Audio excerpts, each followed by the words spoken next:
one of the things you're going to notice when you start doing this kind of dentistry is that you're going to attract a different breed of patient. And Joe mentioned that a little bit. And when I first started doing this, I was really surprised at the wackos that came out of the woodwork. And, you know, I was really kind of taken back a little bit because these people came in and acted like they knew more than I did. How dare them know more than I could possibly know? And it took a little while to realize that they did know more than I knew. So it was a little humbling. What these people do, they come from the internet largely, and they get on the internet and they research it because these folks have problems, and they know more about their problem than you do, and they know if you know anything about what you're doing. We talked a little bit about lunch about that. So at first, I thought they were kooks and crazies. I thought the IAOMT was kooks and crazies too, and found out differently. Some of the smartest people I've ever met are in this organization. But we spent money, and they've seen everybody. I mean, these people have seen physician after physician. They've been told they're crazy. It's all in their head, and they're sicker than ever. They're really true. Some of them can't work. Some of them are inundated. They're in bed. They just barely function. Some of them come in, they're doing pretty good. They might have symptoms of MS, or they may have some ALS, or they may have Lyme's disease, fibromyalgia, a whole myriad of things that bother them because their immune system shot from the mercury poisoning. So, you know, I don't try to diagnose what's going on with them. Again, never promise them any results. All I do is work with them and listen. And what you find out is once you start listening to them, they'll literally, you're a friend for life. You're the first person that has listened to them and didn't think they were crazy. So it's really rewarding. And as I said, they're very knowledgeable about their health options. They're very knowledgeable about mercury dentistry, and they're very knowledgeable about how it's supposed to be removed. Now, these people are also crazy at first because they're the ones that come in and say, you know, you got some fragrance going on. Like, I don't know any of you wear cologne to work. I don't. But, you know, they're very sensitive many times to formaldehyde, perfumes, any kind of air fresheners. You got to be careful about that. Carpet, like formaldehyde in the carpet, we don't think about that. But if you get new carpet in your office, they'll come in and they'll know this is the right place for them. They're very, very aware. Some will come in and do muscle testing on themselves for the materials you're going to use. Now, muscle testing is a very valid, in my opinion, way to research dental materials, but it's not board certified. There's no science behind it, although I think it's an accurate way to tell something's good or bad for that person. And they'll do it themselves oftentimes with their fingers. So I've got people in my state that have lost their license from muscle testing. So, you know, although I believe in it, I think it's a good thing. I don't think it's a good thing to do as a dentist. Okay. Now, these people, as I said, they may have diagnosis from fibromyalgia, Lou Gehrig's, arthritis, headaches, chronic fatigue, Lyme's. Lyme's is a big one. I don't know about your area. North Carolina, we got a lot of people with Lyme's. And the state's still basically saying there's nobody with Lyme's disease, you know, but it's endemic. And Lyme's disease covers up symptoms from MS and LS, Lou Gehrig's and stuff like that. So Lyme's disease is a big thing, and I don't connecting it to mercury, but we're finding more and more people with it. And as I said, some of these folks are unable to function in society. I'm having trouble with my pointer here. Okay. This type of dentistry takes more time. Obviously, you're going to sit and you're going to talk to this patient longer. Patients come in for new patient exam. We kind of qualify them. They come in either they're a mercury patient or they're just a patient from the community. These patients, I had a lady in yesterday from Wilmington, North Carolina, which is a 3.5 hour ride. And I'm trying to catch a plane at 5. She's in there at 2. I'm going, you know, you got to be patient, and she's late to get there. But they'll come a long way and they'll stay, and they want your time, and you got to give it to them. Usually my assistants do most of the talking and the hand-holding, but I'll come in and do the diagnosis and basically tell them what we're going to do. But they're very accepting of getting the dentistry done. They're not, as Joe said, they're not the group of people who are going to say, oh my goodness, my insurance won't pay for that, or I don't think I need that, or anything else. They're wanting to move on with this. We sometimes have to give them options. Again, like Joe, we do a lot of CEREC restorations, and I'm not going to do an MODFL, you know, composite filling filling. I'm not going to do an MODF composite filling if I think it needs an onlay. Sometimes we have to back up a little bit for them, but most of the time they're going to go ahead and do what you think is best for them. Every patient that comes in the office, regardless if they're mercury or not, I'll back up a second. I made a distinction between mercury and non a minute ago. Some people just come in, they just want you to be their dentist, okay? So they don't come in with any mercury questions. I never tell them you got to remove these fillings because they got mercury in them. I just, look at them and say, well, if they're fractured, cracked, or decayed, they're going to go, okay? So they're treated, when we treat them, they're treated the same way with the same protocols, but we interview them differently, and they're looking for something a little different. So we kind of distinguish before they come in, and we know how much time. A mercury patient interview can take 2 hours, I mean, easily. Now, I'm not in there 2 hours, but they're in there 2 hours. And we take a lot of photographs, we do a lot of stuff, and the assistants are great holding their hand and going through all this with them. We always protect ourselves. As I said, every treatment we do, whether it's a buccal pit, we're going to glove up, we're going to mask up, the patient's going to have a dam, we're going to have suction, we're going to do everything the same way. We're going to do the mouth rinse before. I do it before. Joe said he does it after. I do it before and after. We do a little bit different, but 90% of our protocol is the same. This is a copy of a Clifford test. Wes Clifford's probably here. Great guy, super nice individual. He came up with this testing system. It's an antibody-antigen testing that you send the patient off to a lab that'll pull some blood, or the physician. They spin it down, they send the serum off, and then they get a test back that tests 67, maybe more than that now. This slide's a year old. 67 or so 100 different dental products. You get a report back like this, and the patient gets one. Has an N or an NS, meaning no or it's okay to use. And so the assistants go through and they check off everything that we have that patient could use. And it may be as simple as, it could be one brand of etch versus another. Now, I don't know why one's different than the other, but we follow the test. It could be you could use Hemodent on this patient, or you can't use superoxol. It just depends. So we do follow it, and we find out what dental materials. That would include cement, etch. It could be we can't use Emax crown, but we can use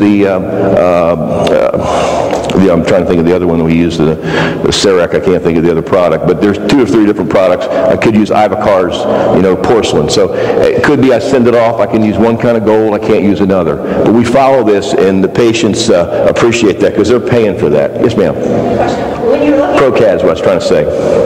When you're looking at those routinely, do you tend to see a lot of trends? Is there some materials that you find across the board? Across the board, you can use grandiose. Across the board, you can use diamond. Haven't found anybody yet you couldn't. But some of the products, like I'm trying to think what we used before, just a different composite, helium-O or something like that, you'll feel wide variation of people can use it and not use it. It's nothing about the quality of the product. It's just there's something in there that they're reactive to. And if you're going to remove mercury, you really owe it to that patient to put something back in there that's good for them. Or you might as well use the mercury there, because if they're going to have a reaction to you putting something in there, you're not really doing them a favor. They're still having an antigen-antibody reaction like they may have been having to the mercury. So we follow the test. These are some examples of books that you can get through the IAOMT, this short little thing. Some of these we give to the patient. Some of them are pretty old, but they're still accurate. And this is just little marketing that we do. Here's another one available through Michael Ziff, who used to be our executive director, who's passed away several years ago. Brilliant guy. Some more examples of those books. Fluoride Deception, I don't know if you guys have read that. Wonderful book. It'll be here. The dams have a display of books usually, and that is a book that's really a great read. Very, very interesting book. I give that to patients. I kind of have a lending library where I just have them sign what they've taken, and then they bring it back. And sometimes it's 6 months when they come back for the cleaning. Sometimes it's sooner, but patients really appreciate that. Some different brochures you can get through the IAOMT that helps people understand what's going on. I understand there's a new one we're just getting ready to release on fluoride. Somebody was asking me at lunch about that. That's a good one. If you have patients that, for instance, were asking, well, why don't you do fluoride anymore? Well, my answer to that is, well, you know what? Fluoride decreases IQ. it causes hypothyroidism, it delays eruption of the permanent teeth, and has minimal effect on decay. Do you really want me to put that on your teeth? I just don't think it'd do it, and plus we don't have it. But the answer I give them is, since it delays eruption of the permanent teeth, that's the way statistically it has been shown to decrease decay. I think Dr. Kennedy probably spoke about that this morning. So it's an easy question to answer, and you don't have to get elaborate with it. When we quit doing mercury fillings, it wasn't a conversation. We tried at first to give patients a choice.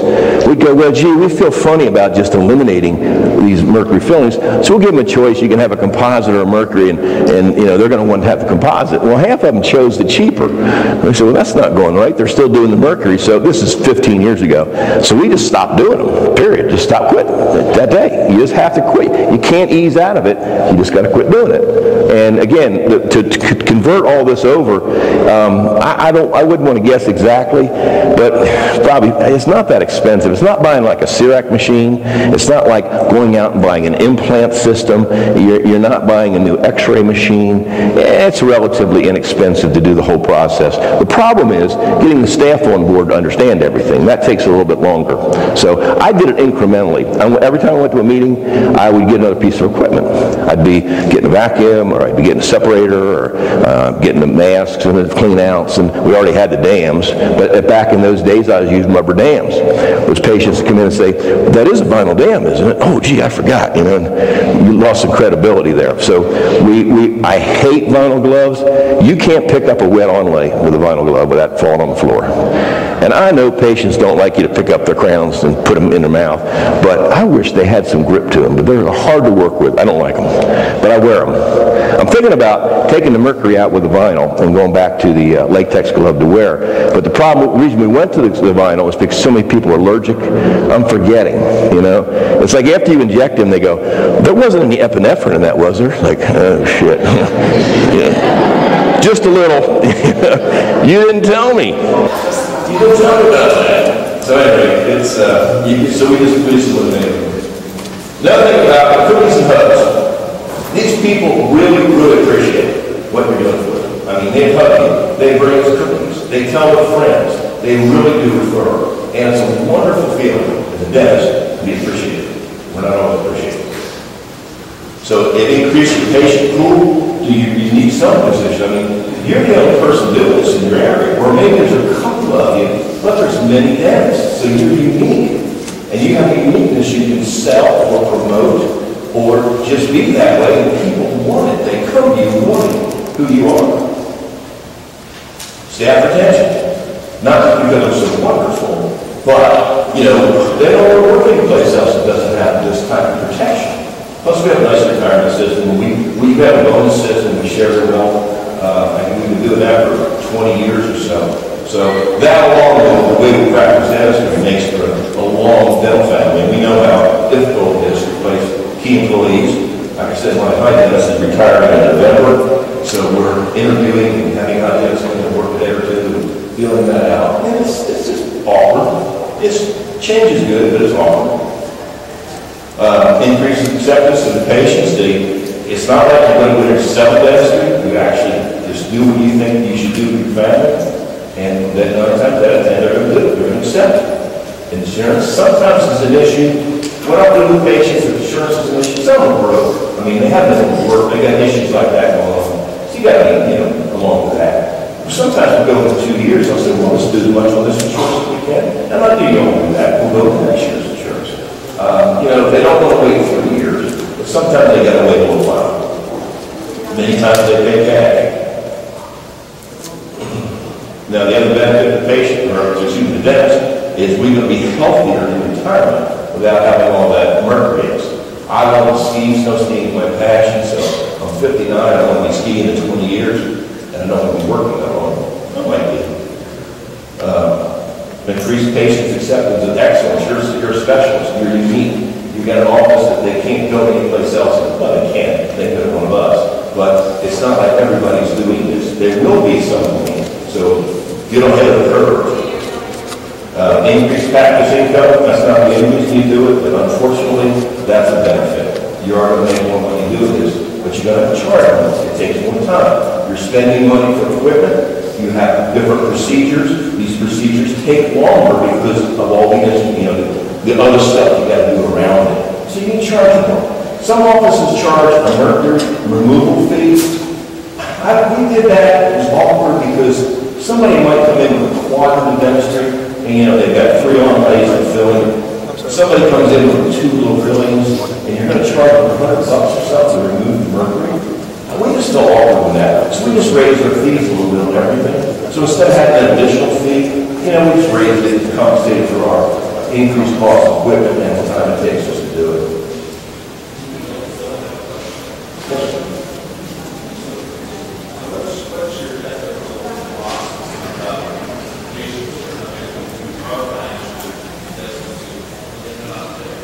Well, we present the best, and then once we determine that's not possible, then I'll back up and do whatever I have to do to get the mercury out of there, which may mean MOD VFL composite, which would be hopefully with a Clifford test, so we can at least put something there that's compatible, and that's phase 1. Understanding phase 2 will come down the road, and it may be 2, 3, 4, 5 years. He won't last forever. Does that answer it? Yes, sir.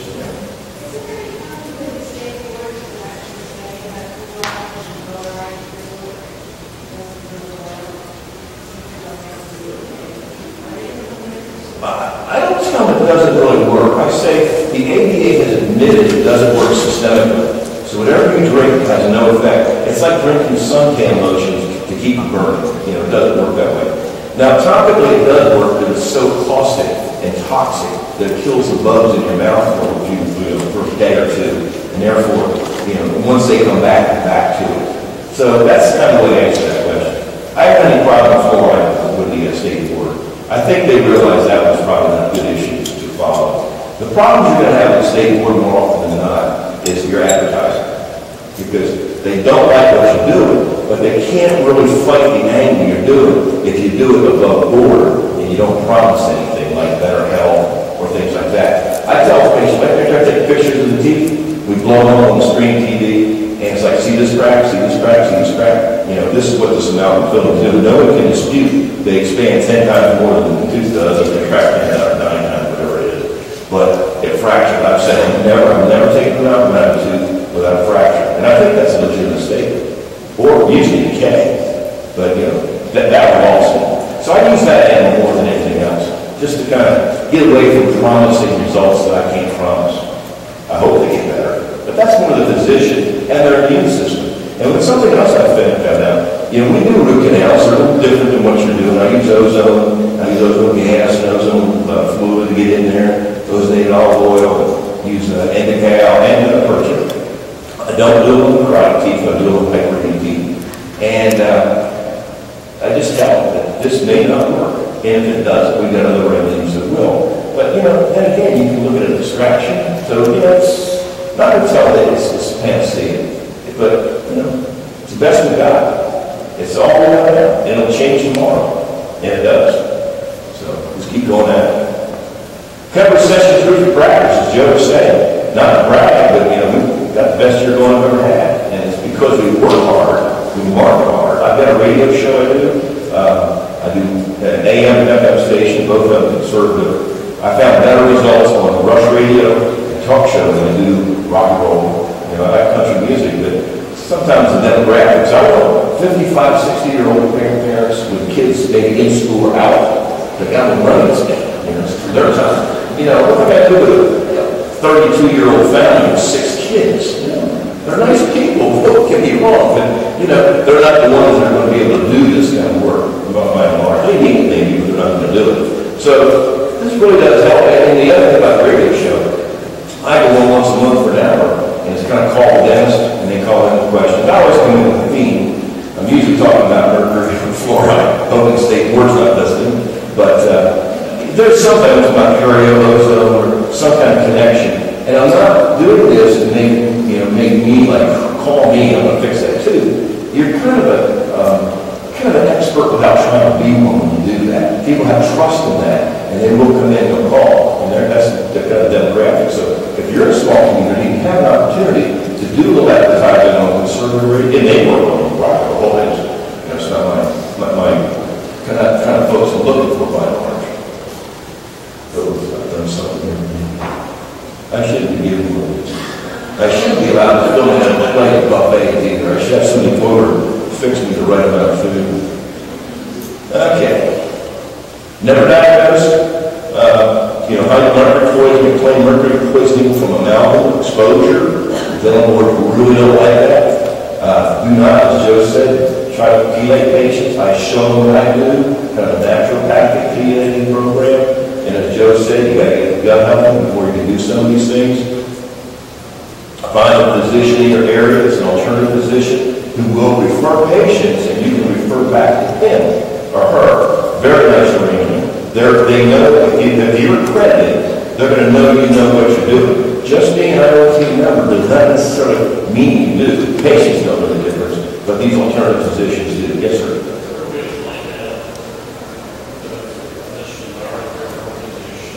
For alternative?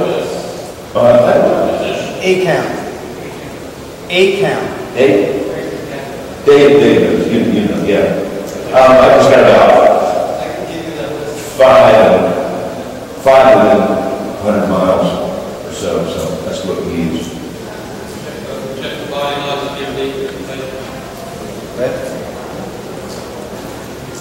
Again, never promise to set account improvements. Do follow all the other protocols for amalgam removal. We use informed consent. Provide accurate information including opposing position. I don't put a big deal on that. I just say these are going to crack the teeth. If they're not a mercury patient, they're decay and there's cracks. If they are a mercury patient, we don't need to have a conversation. Keep accurate record, document what was the patient's choice to replace the valves. They wanted to replace it. They came in and say, hey, get these out here. Don't use alternative modalities. We talked about that this morning. EAD, applied kinesiology. Do I believe in them? Yes, I do. There's no science to back it up in the state board. They'll kill you on that. At least in North Carolina. Don't antagonize your state board. I love it. It's kind of stupid, but it costs a lot of money, but it's kind of fun. It's frequently supported by science. Here's mine, you can't read it, but if you want my informed consent, I'll be happy to send you one. Okay, distinguished, as Joe mentioned, none of us are Mercury-Safe, Mercury-Free. We want to be what we call Mercury-Safe, as safe as we can be. One of the arguments was used in North Carolina against the dentist. He called himself Mercury-Free. And he said, how can you be Mercury-free when you have mercury light bulbs in your ceiling? And we all have to have mercury light bulbs. You know, government's brilliance. What's going to happen with it? Everybody's going to recycle a burnout mercury bulb, or do you think they're going to throw it in the trash? Yeah, that makes a lot of sense, doesn't it? These are just some publications I published in, just local magazines. I write articles. Vitamin D, which I'm lecturing on tomorrow, really big. When people came in all over the place telling me what a wonderful thing that is. I try to stay away from writing too much about mercury and how disgusting it is. So I write a little more lighthearted. Internet marketing is a way to do this on your internet. That's the way these people come in. Folks come in from my radio show.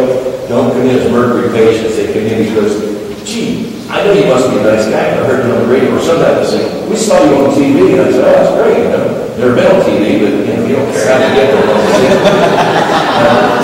We do track how everybody gets there, so we know where our marketing dollars are on. I don't spend much money on Yellow Pages, but I don't want to be spending a lot of money on this radio station if this is working better. So we track it, but so far I haven't written any checks to television stations.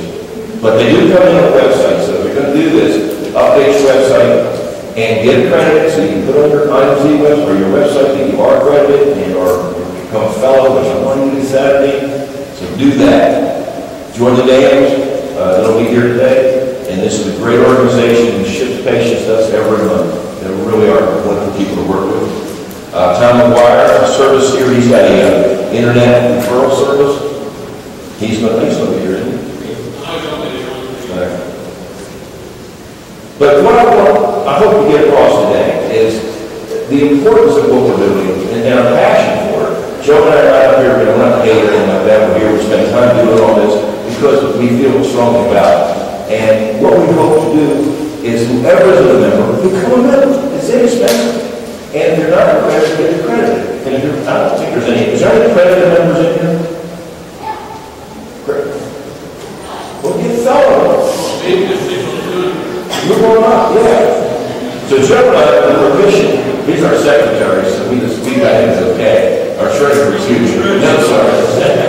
Secretary, treasurer, go together. That's so much. Yes, I'm sorry. Hope that wasn't stolen. But the benefits of the IAOMT, I usually do. What's to do with that? He's always said, I don't. Just because he knows I don't know. The computer better than I do. Great providers, a great group of people. Look forward to seeing everybody every 6 months. The science is behind it. Yeah, we got an offer you can't refuse. Continuing education, patient referrals, newsletter, IMT website, better health, unique practice position, a unique selling position, tracking patients, biannual meetings. Our next meeting is in Tulsa in March. We always have a meeting in September and March. You are not interviewed. Free access is not required. Now, if you need a mentor, my name's up there as being the, no, it's not, we'll change it. Go change it. Mark's now the chair for that, but I'll be happy to help him. Paul Gilbert's also in that committee, but we're happy to help anybody get involved. It calls. Now, the other benefit to the patient, or excuse me, the dentist, is we're going to be healthier in retirement without having all that mercury in us. I love to ski. Snow skiing is my passion, so I'm 59. I want to be skiing in 20 years, and I don't want to be working that long. I might be. Increased patients' acceptance of excellence. You're a specialist. You're unique. You got an office that they can't go anyplace else. Well, they can. They can go to one of us. But it's not like everybody's doing this. There will be some point, so get ahead of the curve. Increased practice income. That's not the only reason you do it, but unfortunately, that's a benefit. You are going to make more money doing this, but you're going to have to charge more. It takes more time. You're spending money for equipment. You have different procedures. These procedures take longer because of all the instrument, the other stuff you got to do around it. So you need to charge more. Some offices charge a mercury removal fee. We did that. It was awkward because somebody might come in with a quadrant of dentistry, and they've got 3 onlays and a filling. Somebody comes in with 2 little fillings, and you're going to charge them $100 or something to remove the mercury. We just felt awkward with that, so we just raised our fees a little bit on everything. So instead of having that additional fee, we just raised it and compensated for our increased cost of equipment and the time it takes us to do it. Bill, I have a question. Yes. So what's your ethical philosophy about patients who come in who are financially destitute and they cannot pay? Well, we present the best, and then once we determine that's not possible, then I'll back up and do whatever I have to do to get the mercury out of there, which may mean MOD BFL composite, which would be hopefully with a Clifford test so we can at least put something in there that's compatible, and that's phase 1. Understanding phase 2 will come down the road, and it may be 2, 3, 4, 5 years. These won't last forever. Does that answer? Yes, ma'am. Is there any problem with the state boards with actually saying that fluoride can lower IQ and doesn't really work because it seems to go against the ADA? Are they going to come in first? I don't tell them it doesn't really work. I say the ADA has admitted it doesn't work systemically. So whatever you drink has no effect. It's like drinking suntan lotions to keep from burning. It doesn't work that way. Now, topically it does work because it's so caustic and toxic that it kills the bugs in your mouth for a day or 2, and therefore, once they come back, you're back to it. So that's kind of the way I answer that question. I haven't had any problem the fluoride with the state board. I think they realize that one's probably not a good issue to follow. The problems you're going to have with the state board more often than not is your advertising, because they don't like what you're doing, but they can't really fight the angle you're doing if you do it above board and you don't promise anything like better health or things like that. I tell the patient, after I take pictures of the teeth, we blow them up on the screen TV, and it's like, see this crack, see this crack, see this crack. You know, this is what this amalgam filling is doing. No one can dispute they expand 10 times more than the tooth does and contract 10 times or 9 times, whatever it is. But it fractures. I've said I've never taken an amalgam out of a tooth without a fracture, and I think that's a legitimate statement, or usually decay. But, you know, that we've all seen. So I use that angle more than anything else, just to kind of get away from promising results that I can't promise. I hope they get better, but that's more the physician and their immune system. And then something else I've found out, you know, we do root canals, a little different than what you're doing. I use ozone gas and ozone fluid to get in there, and ozonated olive oil, and use Endocal and gutta percha. I don't do them on necrotic teeth, I do them on hyperemic teeth. And I just tell them that this may not work. And if it doesn't, we've got other remedies that will. But, you know, then again, you can look at an extraction. So, you know, I'm not going to tell them it's panacea, but, you know, it's the best we've got. It's all we know now, and it'll change tomorrow. And it does. So just keep going at it. Kind of recession-proof your practice, as Joe was saying. Not to brag, but, you know, we've got the best year going I've ever had. And it's because we work hard, we market hard. I've got a radio show I do. I do AM and FM station, both of them conservative. I found better results on Rush Radio and talk show than I do rock and roll. You know, I like country music, but sometimes the demographics. I want 55, 60-year-old parents with kids maybe in school or out that got a little money to spend. You know, it's their time. You know, what am I going to do with a 32-year-old family with 6 kids? You know, they're nice people, don't get me wrong, but, you know, they're not the ones that are going to be able to do this kind of work, by and large. They need it maybe, but they're not going to do it. So this really does help. And the other thing about the radio show, I go on once a month for an hour, and it's kind of called the dentist, and they call in with questions. I always come in with a theme. I'm usually talking about mercury or fluoride, hoping the state board's not listening. But there's something, I'm talking about perio, ozone, or some kind of connection. And I'm not doing this to make me like, call me, I'm going to fix that tooth. You're kind of an expert without trying to be one when you do that. And people have trust in that, and they will come in and they'll call. And that's the kind of demographic. So if you're in a small community and you have an opportunity to do a little advertising on conservative radio, it may work on rock and roll. I just, you know, it's not my kind of folks I'm looking for by and large. Oh, I've done something here again. I shouldn't be given one of these. I shouldn't be allowed to fill my own plate at buffets either. I should have somebody come over and fix me the right amount of food. Okay. Never diagnose, mercury poisoning or claim mercury poisoning from amalgam exposure. The dental boards really don't like that. Do not, as Joe said, try to chelate patients. I show them what I do, kind of a naturopathic chelating program. And as Joe said, you got to get the gut healthy before you can do some of these things. Find a physician in your area that's an alternative physician who will refer patients, and you can refer back to him or her. Very nice arrangement. They know, if you're accredited, they're going to know you know what you're doing. Just being an IAOMT member does not necessarily mean you do. Patients don't know the difference, but these alternative physicians do. Yes, sir? We can find out who those physicians are. Is there an organization that... For alternative? I don't know. ACAM.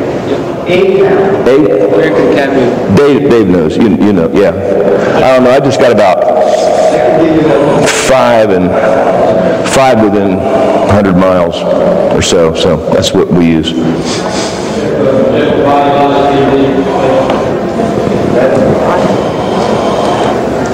Again, never promise systemic health improvements.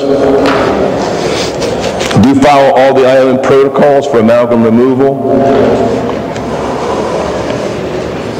We use informed consent. Provide the patient accurate information, including the opposing position. I don't go into a big deal on that. I just say these are going to crack your teeth. If they're not a mercury patient, there's decay and there's cracks. If they are a mercury patient, we don't even have the conversation. Keep accurate records, document what was the patient's choice to replace the amalgams. They wanted to replace them. You know, they came in saying, hey, get these out of here. Don't use alternative modalities. We talked about that this morning. EAV, applied kinesiology. Do I believe in them? Yes, I do. There's no science to back it up with a state board. They'll kill you on that, at least in North Carolina. Don't antagonize your state board. I love doing it, though. I just kind of stick with it. It costs me a lot of money, but it's kind of fun. Treatment supported by science. Here's my, you can't read it, but if you want my informed consent, I'll be happy to send you one. Okay, distinguished, as Joe mentioned, where none of us are Mercury-Safe, Mercury-Free. We want to be what we call Mercury-Safe, as safe as we can be. One of the arguments was used in North Carolina against the dentist. He called himself Mercury-Free, and they said, how can you be Mercury-Free when you have mercury light bulbs in your ceiling? And we all going to have mercury light bulbs. You know, government's brilliance. What's going to happen with those? Everybody going to recycle a burnt-out mercury bulb, or do you think they're going to get thrown in the trash? Yeah, that makes a lot of sense, doesn't it? These are just some publications I publish in just local magazines. I write articles. Vitamin D, which I'm lecturing on tomorrow, really a big one. People came in all over the place telling me what wonderful thing that is. I try to stay away from writing too much about mercury and how disgusting it is. So I write a little more lighthearted. Internet marketing is the way to do this on your internet. That's the way these people come in. The folks come in from my radio show don't come in as mercury patients. They come in because, gee, I know you must be a nice guy because I heard you on the radio. Or sometimes I say, we saw you on TV. And I say, oh, that's great, you know. Never been on TV, but, you know, you don't care how they get there as long as they get there. No, we do track how everybody gets there so we know where our marketing dollars are going. You know, I don't spend much money on Yellow Pages, but, you know, I don't want to be spending a lot of money on this radio station if this one's working better. So we track it, but so far I haven't written any checks to television stations. But they do come in on the website. So if you're going to do this, update your website and get accredited so you can put on your IAOMT website or your website that you are accredited or you become a fellow, which I'm going to do Saturday. So do that. Join the dams that'll be here today. And this is a great organization who ships patients to us every month. They really are wonderful people to work with. Tom McGuire's service here, he's got a internet referral service. He's going to be here, isn't he? Sure. But what I hope to get across today is the importance of what we're doing and our passion for it. Joe and I are not up here, you know, we're not paid or anything like that. We're here, we spend time doing all this because we feel strongly about it. And what we hope to do is whoever isn't a member, become a member. It's inexpensive. And if you're not accredited, get accredited. And if you're, I don't think there's any, is there any accredited members in here? Yeah. Well, get fellowed. Move on up, yeah. So Joe and I, with the permission, he's our secretary, so we got him to okay it. Our treasurer, excuse me. I'm sorry. Secretary, treasurer usually go together, don't they? Yeah, that's right. I'm sorry. Hope that wasn't insulting. But the benefits of the IAOMT, I usually do. What's to do with that? He's always said, I owe him, just because he knows how to run a computer better than I do. Great camaraderie. It's a great group of people. Look forward to seeing everybody every 6 months. The science is behind it. Yep, we got an offer you can't refuse. Continuing education, patient referrals, newsletter, IAOMT website, better health. Unique practice position, a unique selling position, track new patients, biannual meetings. Our next meeting's in Tulsa in March. We always have a meeting in September and March. Free access to Dr. McGuire. Now, if you need a mentor, my name's up there as being the, well, no, it's not. We changed it. Joe changed it. Mark's now the chair for that, but I'll be happy to help you. Paul Gilbert's also in that committee, but we're happy to help anybody get going. Call us.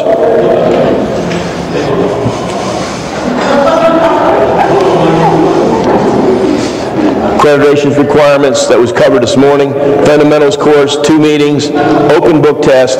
I'll tell you what, it sounds intimidating, but it's not. This group of people is going to help you get through this, and it's a lot of good learning. I enjoyed it. It's wonderful, and come Fellowed was a good time too. So we got a special deal. Dr. McGuire and Dr. Rubin are offering $100 off. How to make a practice safe is a disc that's very valuable and a great learning tool for your team. You can take that disc, I think there's 2 discs actually, but you can take it back and play. And a lot of this information is on that disc, just presented in a slightly different way. And Act Today to change your life. We encourage you to join the IAOMT and get accredited and help become a member today. We have a special offer. Only time ever offered, too, by the way. Joe and I thought this up at my lake house in Virginia. Join today. Our regular yearly dues are $395. Very cheap. Cheap. You get 2 meetings a year, you get quality education, and no sleep another meeting. And if you join today, it's prorated, and we'll get rid of the processing fee of $100. Prorated $329, we'll take the $50 off the $350. So that's $150 savings, actually. Yeah. And there's also, Joe, let's see here. I did something now. I also have medical forms up here. If I want one, you can also do this booth.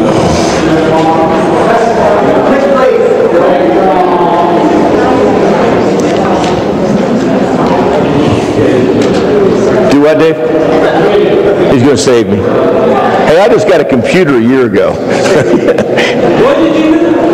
You know that. Oh, I'm sorry. I want to go back one. Just go back.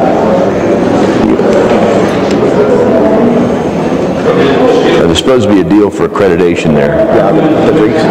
Yeah. Yeah. So it got here once. Forward now. Forward once.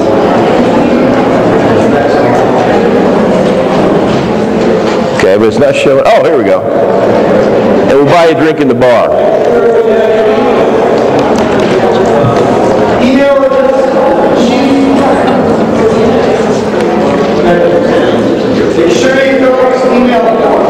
Yes. Excuse me? Yes. Okay, just call me. W card and get you one. Yeah, okay. Not hard. Here's some contact information if you need to reach either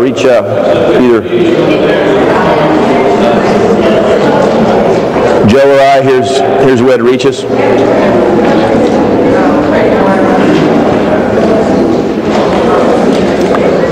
If you got any big questions, I'm not a great typist. You're better off calling me. I'm better on the phone than I am on a typewriter. Typewriter. When's the last time you saw one of those? Well, thank you, everybody. I've enjoyed it. I appreciate your attention, hanging in there.